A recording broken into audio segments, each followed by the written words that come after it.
అందరికీ ప్రభు అయిన యేసుక్రీస్తు పుణ్యనామములో మీ అందరికీ శుభాభివందనములండి. మీ అందరికీ యేసుక్రీస్తు వారి పేరిట కృతజ్ఞతలు. Thank you.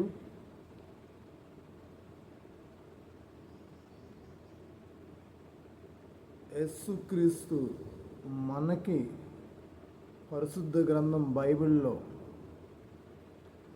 ఆయన బ్రతికిన కాలములో,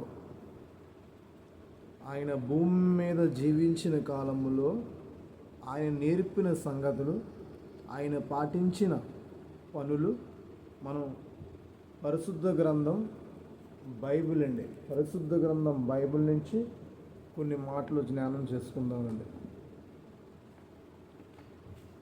బైబిల్ పరిశుద్ధ గ్రంథం అండి. బైబిల్ పరిశుద్ధ గ్రంథం నుంచి కొన్ని మాటలు మనం జ్ఞానం చేసుకుందామండి దేవుడి గురించి. ప్రేమైన నా సహోదర సహోదరిమణులారా, క్రైస్తవులారా, క్రైస్తవ విశ్వాసులారా,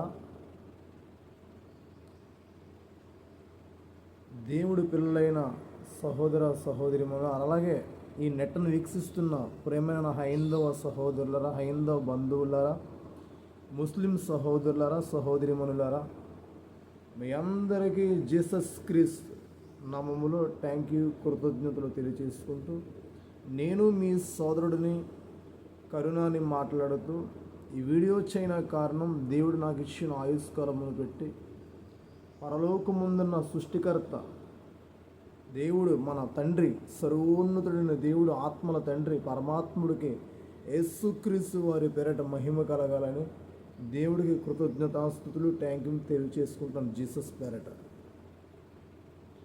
ప్రేమైన వారులారా, కొన్ని మాటలు మనం పరిశుద్ధ గ్రంథం నుంచి, బైబిల్ నుంచి కొన్ని మాటలు మనం నేర్చుకుందాం.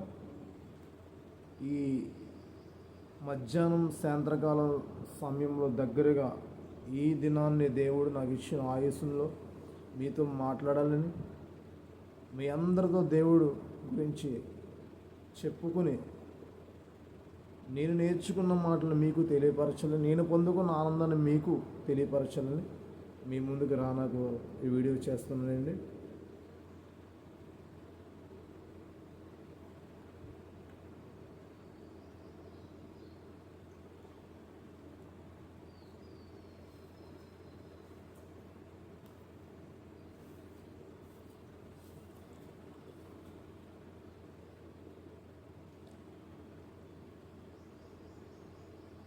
రోమాపత్రిక,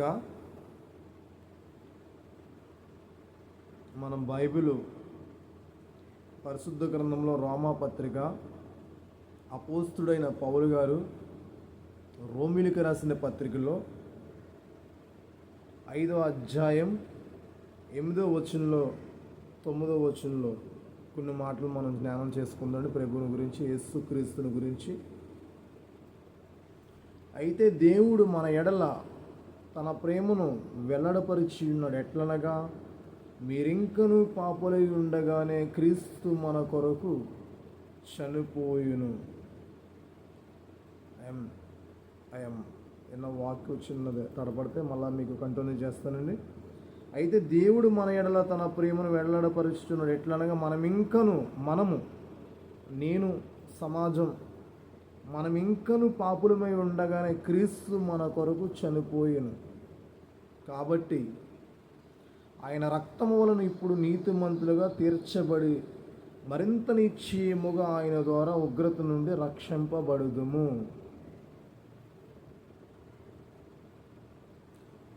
యేసుక్రీస్తు జీవితకాలములో యేసుక్రీస్తు చెప్పిన ఆయన మాటలు, దేవుడి గురించి తెలియపరిచిన బోధ, సత్యబోధ,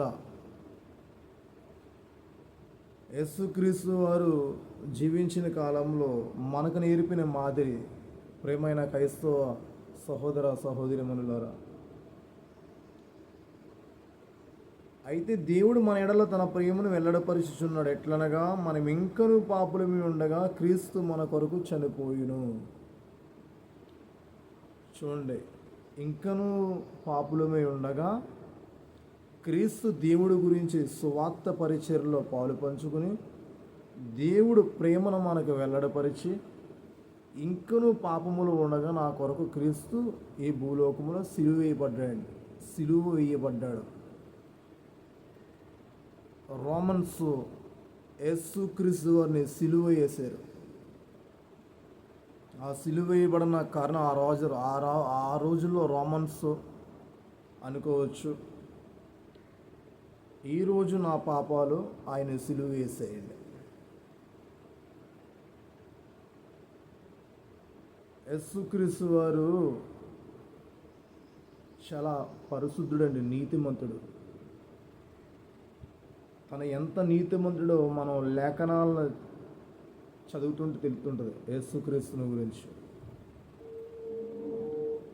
ఇంకను పాపులమై ఉండగానే యేసుక్రీస్తు నా కొరకు మన కొరకు చనిపోయి ఉంటే, ప్రేమైన సహోదర సహోదరీమణులారా, మీరందరూ ఆలోచించండి. మన ఛానల్లో సబ్స్క్రైబ్ బటన్, బెల్ ఐకాన్ నొక్కండి. మన ఛానల్ని ఫాలోవర్స్గా మీరు ఫాలో అవ్వండి. దేవుని మాటలు మీరు అందరూ నేర్చుకుని అందరికీ షేర్ చేయండి. నా మొబైల్ నెంబర్ కూడా మీకు చెప్తాను, త్వరలో స్క్రీన్ మీద కూడా ఇస్తాను. నా మొబైల్ నెంబర్ 6301737243.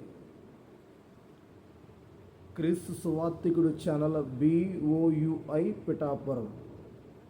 క్రీస్తు సువార్థికుడు ఛానల్ VOUI పిఠాపురం. దేవుడి కొరకు బతకాలని నా జీవితకాలంలో కొద్ది దినాలు దేవుడికి అన్యాయముగా, దేవుడికి వ్యతిరేకంగా జీవించాను. నా కొరకు బతికాను. నా సుఖాల కొరకు, నా కోరికల కొరకు బతికాను. ఇప్పుడు దేవుడి కొరకు బతకాలని, దేవుడి గురించి చెప్పాలని మీ ముందుకు వచ్చి ఉన్నాను.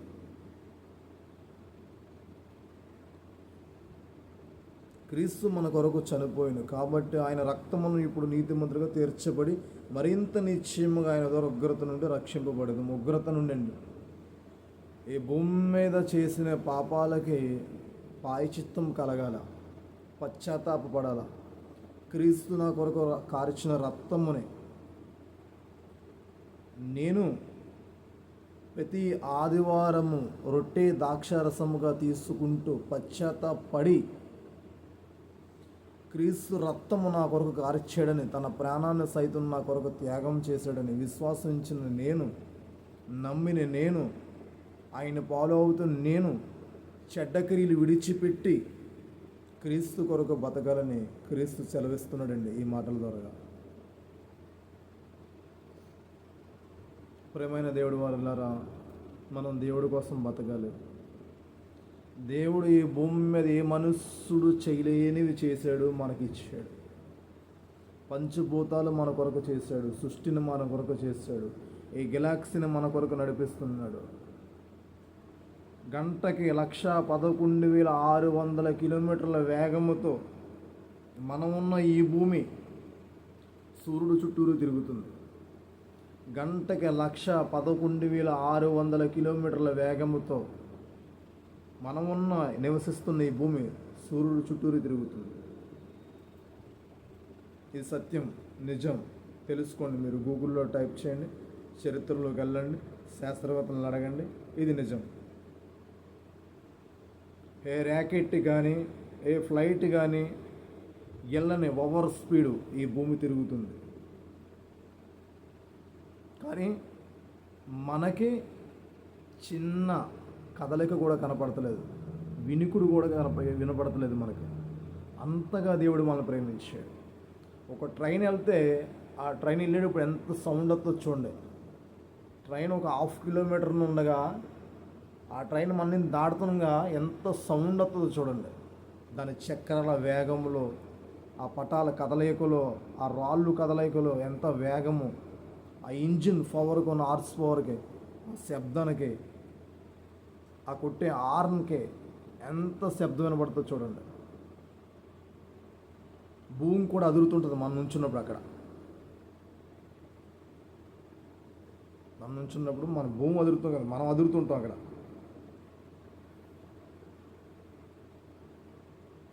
ఏమండి, మనం అదురుతుంటాం చూడండి. అలాగే ఒక కార్ అయినా, ఒక బస్సు అన్నా, ఒక బైక్ అన్నా నడవాలంటే ఇంజిన్ శబ్దం రావాలి.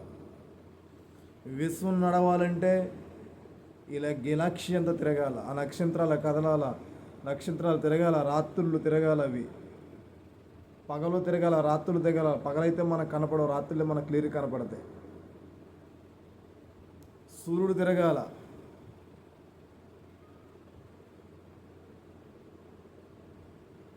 దేవుడు మనల్ని అంతగా ప్రేమించాడు.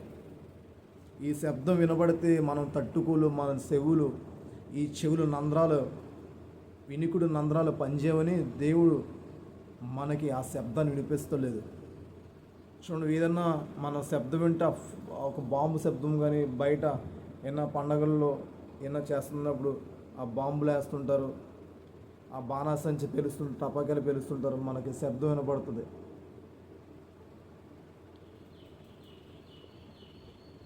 ప్రేమైన వారులారా, శబ్దం తట్టుకోలేం మనం. మరి విశ్వాన్ని నడిపిస్తున్న దేవుడు ఆ శబ్దాన్ని మనకి వినిపింప చేస్తే మనం అస్సలు ఇక్కడ జీవించలేం. దేవుడు అంత పవర్ఫుల్. మనమే దయతలిచ్చి ఎన్నో వృక్షాలు, ఫ్రూట్స్, ఫలాలు మన కొరకు ఇచ్చాడు. ఎవరు చేయలేరు. ఈ కళ్ళుగా, ముక్కుగా, పెదాలుగా, స్వరానగా ఎవరు డిజైనింగ్ చేయలేరు ఈ బాడీని. దేవుడు చేసినట్టు భూమి మీద ఏ శాస్త్రవేత్త, ఏ ఇండివిజువల్, ఏ నాస్తికుడు, ఏ హేతువాది, ఏ ఆస్తికుడు, ఏ మేధావు అన్న వ్యక్తి ఎవరు ఈ దేహాన్ని డిజైనింగ్ చేయలేరు. ఇది దేవుడి పని. మనుషుడు ఏమి చేయగలడు? దేవుడు చేసిన వాటిలో, దేవుడు మనకిచ్చిన వాటి మెటీరియల్తో ఏమైనా చేయగలడు.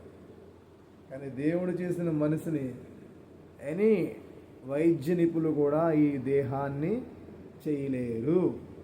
ఇది నిజం, ఇది సత్యం. మనం తెలుసుకోవాలి దేవుడి ప్రేమ.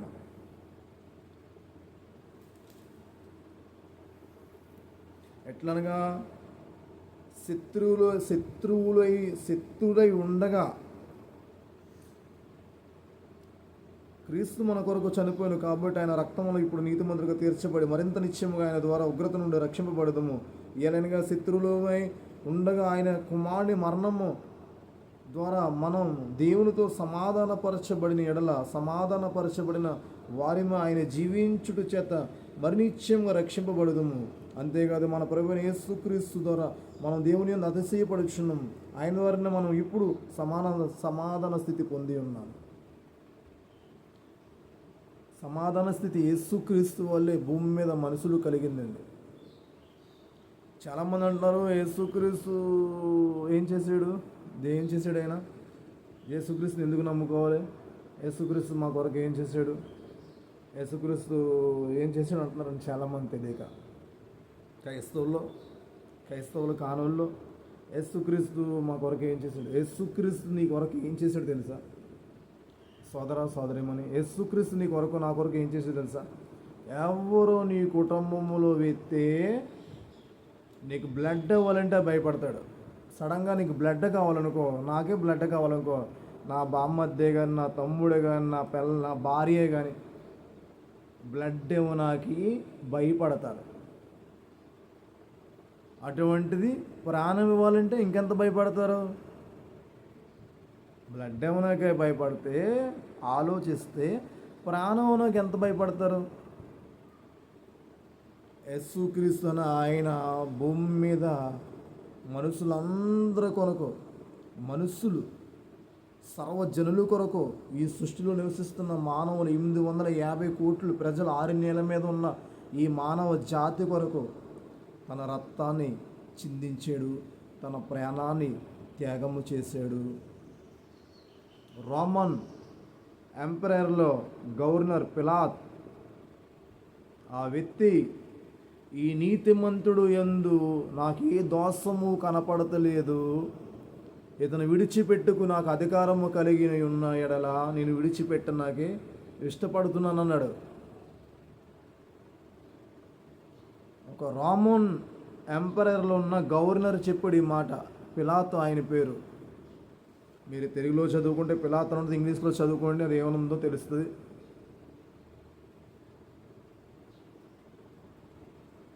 ఎవరు ఇచ్చారు ఈ స్టేట్మెంటు? నేను ఇచ్చింది కాదు, సాదాసీదా మనుషులు ఇచ్చింది కాదు, ఒక గవర్నర్ ఇచ్చాడు. ఈ నీతిమంతుడు యందు నాకు ఏ దోషము కనపడతలేదు. అయినా ప్రజలు ఒప్పుకోలేదు. ప్రజలు ఏమన్నారు? ఓటర్లు కదా మీకు కావాల్సిన వాళ్ళు, ఇప్పుడు ఓటర్లు కావాలా? ఓటర్లు ఏమన్నారు? ఆ రోజు ప్రజానీకం, ఆ రోజు సమాజం ఏముంది? యేసుక్రీస్తుని సిలువేయమని రోమన్ గవర్నమెంట్ని అడిగింది. వాళ్ళు చెప్పారు, అరే ఈ నీతిమంతుడురా, ఇతను చెప్పే మాటల్లో కానీ బ్రతికే బ్రతుకులో కానీ ఏ తప్పు చేయని వ్యక్తిగా కనపడుతున్నాడు. ఇటువంటి వ్యక్తిని మీరు ఎలా సిలువేయమంటున్నారు? ఆ బందిపోటు దొంగ బరబ్బా అనే వ్యక్తిని సిలువేస్తాము. అతను బందిపోటి ఆ దొంగ ఉన్నాడు కదా శిక్షలో, జైల్లో, అతనికి సిలువేయమంటే అతనికి వేస్తాం. ఈ నీతిమంతుడికి ఎందుకు సిలువేస్తాం అన్నారు. కానీ ప్రజలు ఒప్పుకోలేదండి. సిలువేయమని కేకలు వేశారు, అరిచారు. ఏంటి? ఉగ్రత అనగా అండి, ఈ లోకములో చావు గురించి బైబిల్ మాట్లాడతలేదండి. ఈ 70-80 ఏళ్ళు బతుకు కొరకు బైబిల్ మాట్లాడి ఊరుకోలేదు. ఈ 70-80 ఏళ్ళు బతుకు కొరకే బైబిల్ కూడా మాట్లాడతలేదు. మరి నిశ్చయముగా ఉగ్రతను తప్పింపబడిన వారమే సమాధాన స్థితి పొందవలన యేసుక్రీస్తు ద్వారా ఉగ్రతను తప్పింపబడుతున్నాం. అంటే ఉగ్రత అనగా ఈ భూమిని విడిచిపెట్టినాక క్షణంలో ఆత్మ ఉంటుందండి. మనలో ఉన్న పవర్ అనగా ఆత్మ. ఇప్పుడు నేను మాట్లాడుతున్నాను కదా, అదే పవర్, శక్తి. ఆత్మ ఉంది. ఆత్మ నిత్యరాజ్యమైన దేవుడు కలగేసిన దేవుడి వద్దకు వెళ్ళాలా, తీర్పులో నిలబడాలా. అక్కడ క్రీస్తు యేసు వారి న్యాయపీఠం ఉంటుంది. దేవుడు క్రీస్తు యేసు వారికి న్యాయపీఠను అప్పచెప్తారు. క్రీస్తు వారి తీర్పులో మనం తెస్తారు. ఆ తీర్పులో నిత్య జీవము కలిగించే తీర్పు ఉంటుంది, నిత్య ఆజ్ఞ దండన కలిగించే తీర్పు ఉంటుంది. 2 తీర్పులు ఉంటాయి. ఎవరైతే భూమి మీద దేవుడి కోసం బతికి యేసుక్రీస్తుని ఒప్పుకొని విశ్వసించి ఆయన జీవించిన ప్రకారం జీవించి మనుషులు ఎడల, అధికారులు ఎడల, నాయకులు ఎడల, అందరు సమాజంలో బాధ్యత కలిగి ప్రార్థన చేసి, పేదలకు సహాయం చేసి, దీనులకు సహాయం చేసి, పెద్దవారిని గౌరవించి, అధికారులను గౌరవించి, నాయకులు గౌరవించి ఎవరైతే నీతిగా బతికారో వారు దేవుడి రాజ్యంలో ఉంటారు. ఎవరైతే దేవుడికి నచ్చినట్టు బతికారో, దేవుడికి ఇష్టము కాని బతికారో వారు నిత్యాగ్ని దండన అగ్నిగుండములో, అక్కడ పళ్ళు కొరుకుట ఏడుపు ఉంటుందండి. పళ్ళు కొరుకుట ఏడుపు ఉంటుంది అక్కడ. ఏమండి, మనం పెట్టుకున్న సీసీ ఫుటేజ్లు, సీసీ కెమెరాలే మనల్ని అప్పగిస్తున్నాయి తప్పు చేస్తే. మన చట్టం, మన ఇండియన్ కాన్స్టిట్యూషన్, మన భారత రాజ్యాంగం, మన ఫండమెంటల్ రైట్స్ మనకు కలిగించిన రాజ్యాంగం, డియర్ బాబా సాహెబ్ అంబేద్కర్ గారు మనకిచ్చిన రాజ్యాంగంలో, ఆయన రచించిన రచనల్లో, ఇండియన్ కాన్స్టిట్యూషన్లో ప్రతి ఒక్కరికి, ప్రజలందరికీ చేరవలసిన హక్కుల గురించి ఆయన మాట్లాడిన మాటల్లో ఏమండి, ఈ ప్రజలకు ఏవే అవసరాలు వర్తించాలో అవన్నీ కూడా సమానంగా వర్తించాలని ఆయన ప్రచురించారు. దాంట్లో దేవుడిచ్చిన జ్ఞానంతో. ఏమండి,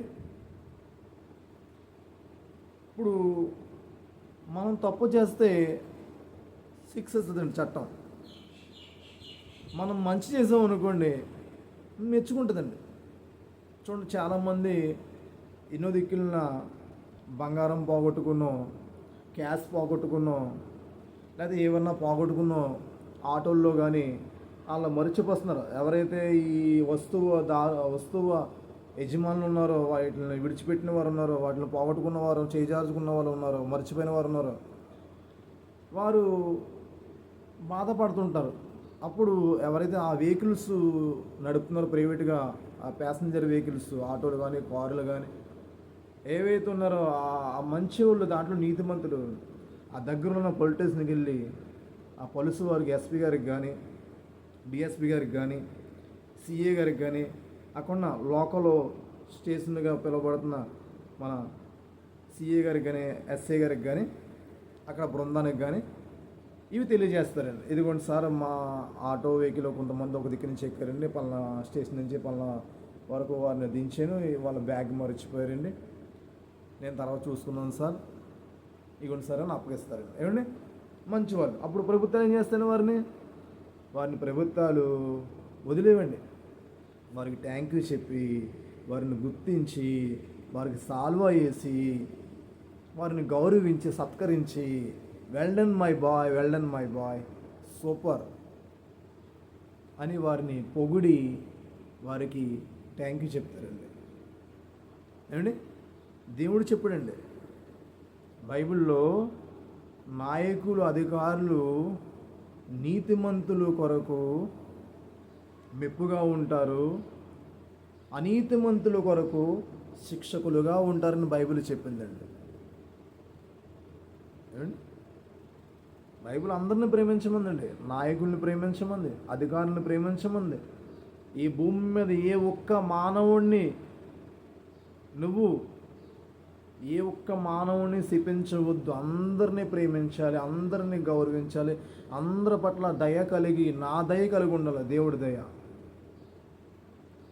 ప్రేమనే వాళ్ళరా, ఆ అగ్ని ఆరదు పురుగు చదువున రెండే మరణంలో దేవుడు చాలా బాధతో, వేదనతో, ఆవేదనతో ఆ రెండో మరణంలో మనం ఎవరో చేరగాడదని, ఆ నిత్యాగ్నిలో మనం ఎవరు పడగాడదని, ఈ భూమి మీద ఉన్నప్పుడే మన పాపాలు ప్రాయశ్చిత్తం చేసుకుని పశ్చాత్తాపడి యేసుక్రీస్తు రక్తములో కడగబడి ఆయన రక్తాన్ని స్వీకరించి, ఆయన శరీరాన్ని రొట్టెగా, ఆయన రక్తాన్ని దాక్షరసంగా తీసుకుని మన పాపాలు బాప్తిస్మములో నీటిలో సమాధి చేయాలని యేసుక్రీస్తు వారు మనకిచ్చిన సూచనలు, ఆయన దినాల్లో మనకు చూపించిన మాదిరి, ఆయన బ్రతుకు పరమార్థమే బైబిల్.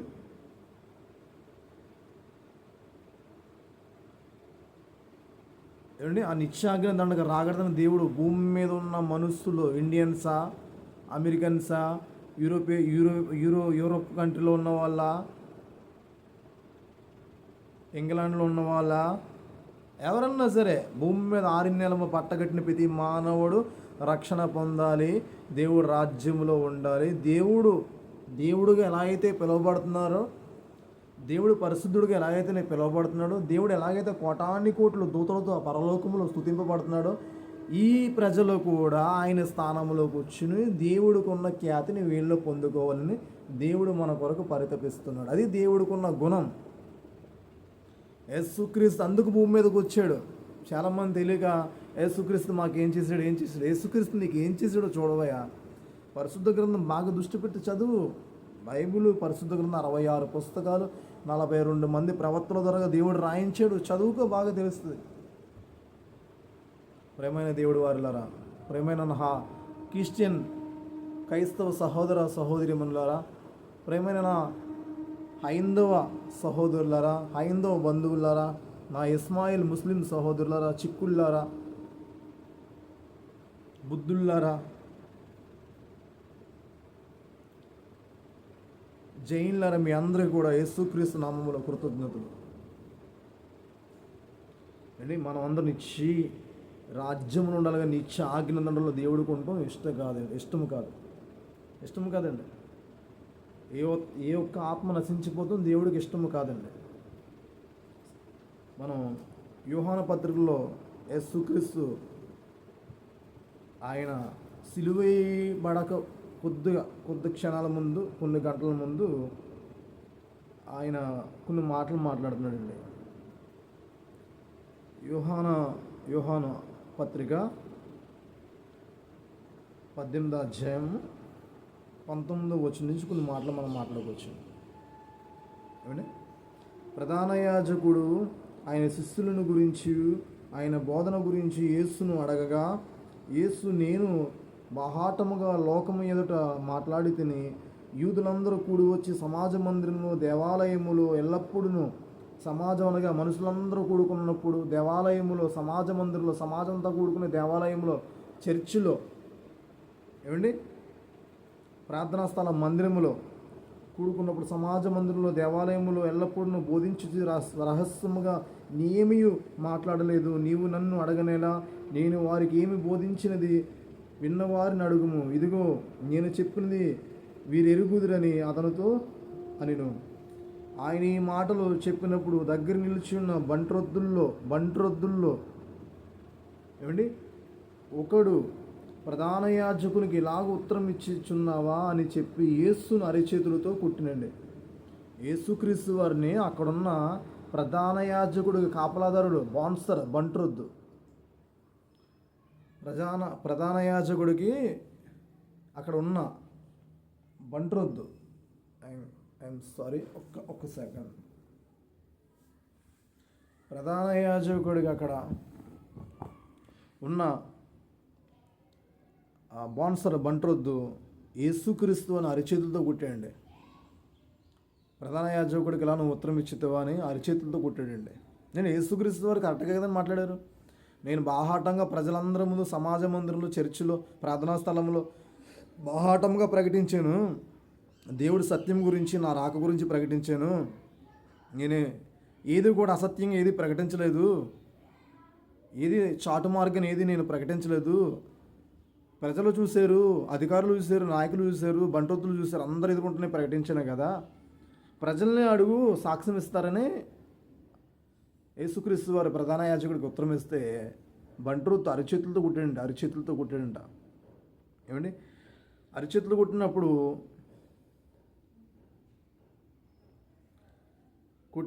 అందుకు యేసు, నేను కాని మాట ఆడిన యెడల ఆ కాని మాట ఏదో చెప్పుము, మంచి మాట ఆడిన యెడల నన్ను ఎలా కొట్టుచున్నావని. నువ్వు చూడండి, యేసుక్రీస్తు వారు ఎంత కరెక్ట్గా, సిన్సియరిటీకి ఎంత రోసము కలిగి ఎలా మాట్లాడాడంటే యేసుక్రీస్తు వారు, జీసస్ క్రీస్తు, నేను ఏం తప్పు చేశాను, ఆ తప్పు మాట ఏంటో చెప్పు, కాని మాట ఆడిన యెడల కాని మాట ఏంటో నాకు చెప్పు, మంచి మాట ఆడిన యెడల నన్ను ఎలా కొట్టితివి, మంచి మాట ఆడినలా నన్ను ఎలా కొట్టితివని యేసుక్రీస్తు వారు అడిగారండి బంట్రొత్తుని. అదేండి ఆయనకున్న నీతి, ఆయనకున్న గొప్పతనం, ఆయనకున్న ఖ్యాతి. ఏమండి? ఇలా మాట్లాడే వాళ్ళు రోసం కలిగితేనే మాట్లాడగలరండి. ఇలా మాట్లాడే వ్యక్తి నిజమైన జీవితకాలంలో బ్రతుకుని పెట్టి అప్పుడన్నా ఎవరి ముందున మాట్లాడగలిగాడంటే అలాగైతే మాట్లాడగలండి. లేకపోతే రెండు మాటలు ఉంటే ఎవరు మాట్లాడరు కదండి. యేసుక్రీస్తు వారు అంత నీతిపరుడు అండి.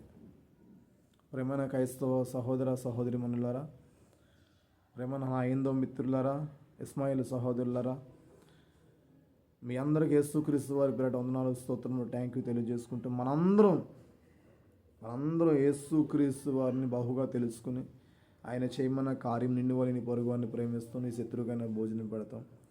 ఈ కొద్ది మాటలు మన ఎన్నికల్లో దేవుడు దీవించాలని, దేవుడికి మహిమ కలగాలని, ఇంతవరకు నెక్స్ట్ వీక్స్ ఇచ్చిన మీ అందరికీ దేవుడు మంచి ఆరోగ్యమును ప్రసాదించాలని, ఇంతవరకు నెట్ వీక్షిస్తున్న మీకు దేవుడు మంచి ఆరోగ్యమును ప్రసాదించాలని. కరెంట్ పవర్ పోయిందండి, కొద్దిగా మస్క్ వచ్చింది స్క్రీను, ప్లీజ్ ఏమనుకోకండి అండి. దేవుడు మీ అందరికీ మంచి ఆరోగ్యం అనండి. దేవుడు మనందరి పట్ల తన దయను చూపుతున్నందుకు ఎల్లప్పుడూ దేవుడు కృతజ్ఞతాస్తుతులు, థ్యాంక్ యూ క్రీస్తు యేసు నామములో చెల్లించుకుని, పరలోకం ముందున్న మా పరమ తండ్రి, మమ్మల్ని ప్రేమించి ఇక ప్రభా ఈ చలన వేళ మిమ్మల్ని స్తుతించుకుని, మా సహోదర సహోదరిములతో మీ నామాన్ని గెలిపించుకుని మీ అందరం మీ కొరకు మాట్లాడుకునే భాగ్యం దయచేస్తున్నందుకు మేము ఎంతో ధన్యులు, భాగ్యవంతులు, పుణ్యాత్ములు. ప్రభా యేసుక్రీస్తు వారి పేరిట మీకే మహిమ కలగలను. చూసిన బిడ్డలందరికీ మంచి ఆరోగ్యం వారికి, వారి కుటుంబాలకి దయచేయమని యేసుక్రీస్తు వారి పుణ్యనామములు ఈ చిన్న ప్రార్థన మీకు సమర్పించుకుంటున్నాం మా తండ్రి. ఆమేను డాడీ. అందరికీ వందనాలు, థ్యాంక్ యూ అండి. ఇంతటితో ముగింపు అయిపోతుందండి. అందరికి థ్యాంక్ యూ.